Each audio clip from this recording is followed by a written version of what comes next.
Now, if there is one question that I never get asked, it is, why is Super Mario World the most perfect game ever made? Seriously, no one actually asks me this question at all. The game, occasionally known as Super Mario Bros. 4 in some parts of the world, is a digital masterpiece. It's the pinnacle of 2D Mario. Hell, it's the pinnacle of Mario games in general. Every frame of this incredible piece of interactive entertainment is just a work of art, and it's a game that not even Nintendo themselves have bettered in the 2 decades since its release. Yes, Super Mario World is amazing. Fact. As a games writer, I usually specialise in opinion, but for one night only, I'm going to lay down some cold, hard, factual evidence on why this game, above all others, is just perfect. Yes, really. And if after all these facts you don't understand the sheer greatness of this magnificent cartridge, then you can fuck off. This is why Super Mario World is perfect. You are welcome. The original Super Mario Bros. May not have been the first side-scrolling platformer, but it sure as hell was one of the best early examples of one. Mario 2 added some much needed verticality to levels, while Mario 3 contained levels that scrolled in all sorts of directions, sometimes automatically, which allowed for some amazing level design. Of course, Super Mario World took all of that and amped it all up to 11. Now, this is a game with an immaculate difficulty curve, as the early stages ease the player into Mario World's mechanics, sometimes through tutorial blocks and sometimes by just showing you.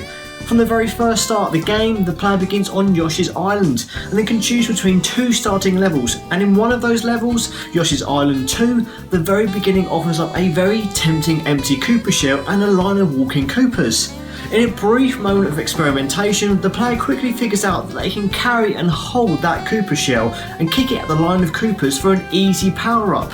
It's an example of a game that never holds your hand more than necessary, and its content to let you figure things out, with the occasional piece of advice available should you need it via the brand new message blocks. In the first for a Mario game, courses can be replayed after completion, and in that popular Metroid style that we all love, doing things in some levels can open up new paths in completed stages, such as hitting the coloured switches in each of the 4 switch palaces, and seeing as coloured blocks start to fill in the dotted spaces in these various courses, usually leading you to alternative routes through areas, giving you a reason to replay levels to find those secrets.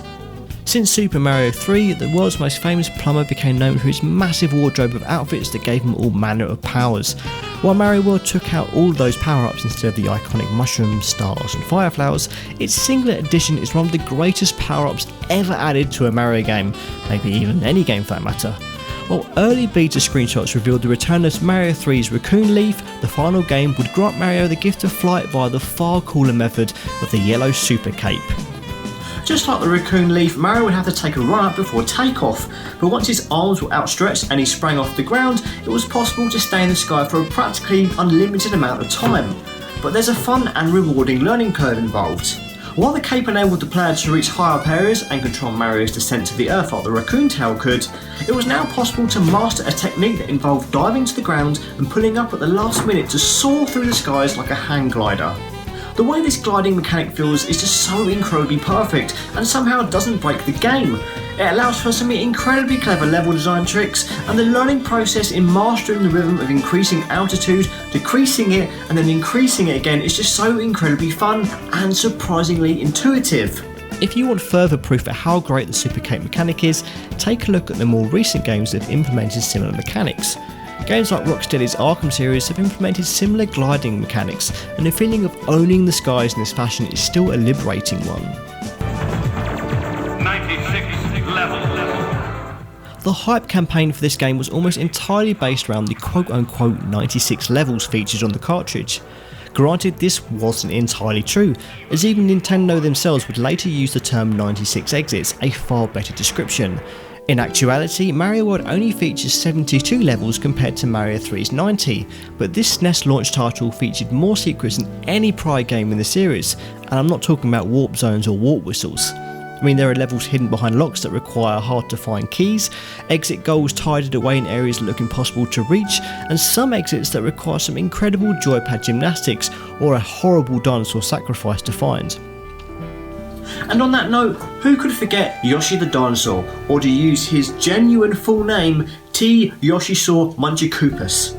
Shigeru Miyamoto had wanted to include a rideable dinosaur since the original Super Mario Bros., but it took the power of the Super Nintendo to make this a reality. His extendable tongue and hunger for Koopa shells were useful tools for Mario to utilise, although we're not sure about the clear mistreatment of the cheerful prehistoric pal. Those punches to the back of the head are in no way necessary. Yoshi would become a star in his own right, starring in all kinds of spin-offs, from Yoshi's Cookie to Super Mario World's own sequel, Yoshi's Island, becoming a massively popular character over the years.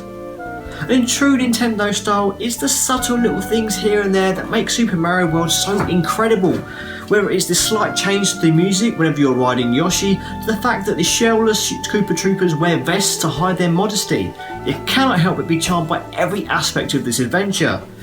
Every element of this finely tuned 16-bit title comes together to make this utterly perfect platformer that, without a shadow of a doubt, still holds up as an essential game experience. It's one of the finest pieces of software ever to be developed, and if this video hasn't encouraged you to obtain this game in some shape or form, then you are dead inside. Dead inside. Super Mario World is perfect, and I just explained why. And this was the singular most important Retrocast episode ever made, which means you should just click that subscribe button right now and keep up to date with all the wonderful videos me and my colleagues produce, some of them featuring games that aren't quite as perfect as Super Mario World, but are still worth watching. The Retrocast will be back in a fortnight, so I will see you then for another delve into the classic gaming archives. I'm not asking a lot, it's just, I just, if I could just win the lottery or something, you know, and I'd just live happier, and the thing is, Should have backed the God is a Geek Patreon.